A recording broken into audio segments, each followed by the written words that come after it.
Ողջույն սիրելիներս, Տերը օրհնի ձեզ։ Մի քանի օր առաջ մի այսպիսի դեպք պատահեց կյանքի խոսքի եկեղեցում,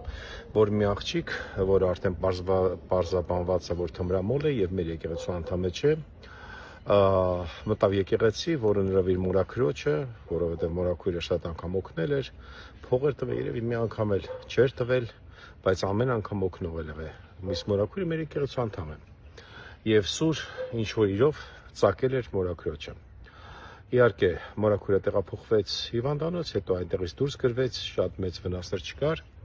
եւ այդ աղջիկը ինքը գնաց հանձնվեց, իր արարքի համար պատմեց։ Բայց հարցը, իհարկե, դա շատ վատ բան էր,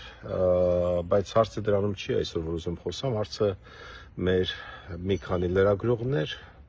շատ հայկական թերթեր, բլոգներ, որ անդրադարձան այդ հարցում, այդ հարցին կյանքի խոսքում դանակահարություն վերնագրով եւ գիտեք հիշում ես այս ասացվածքը որ երբ որ բոլորի կտուրը կաթում է հետ հենց Փանոսի կտուրը կաթած բոլորը ուշադրություն դարձրեցին իհարկե ծիծաղալու է բայց փաստ է մեկն էլ շատ լուրջ գրել էր որ տեսեք ուր են տանում սխալ ուսմունքները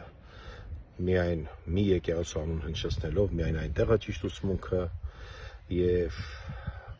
միայն այնտեղ մեր մարդիկ պետք է գնան, որտեղ կյանքի խոսքի սխալ ուսմունքները տանում են այստեղ, դանակահարություն։ Ասեմ ձեզ մի անգամից Երևակայի այդ աղջիկը հենց այդ նույն եկեղեցու անդամ էր, որը դանակահարել էր Երևակայի շատ անգամ լսելով այդ նույն ուսմունքները, հարցածակում, սիրելիներս, երբ որ դուք հոդված եք գրում, վերնագիր եք դնում, իրականում դուք ուզում եք ազգը փոխեք, թե ուզում եք ձեր լայքերը շատացնեք, որ մտնեն ձեզ մոտ այնքան շատերը այսօր չկայացած են, որ ման են գալի մի սուտ բան գրեն, ինչ որ մեկի կյանքի վրա սուտ բաներ գրեն, ինչ որ մի կազմակերպության, եկեղեցու կամ անձի, որ մարդիկ մտնեն մեջը, որ իրանց ոնց որ ասած լայքերը ավելանա, որ իրանց ինչ որ մեկ ուշադրություն դարձնի,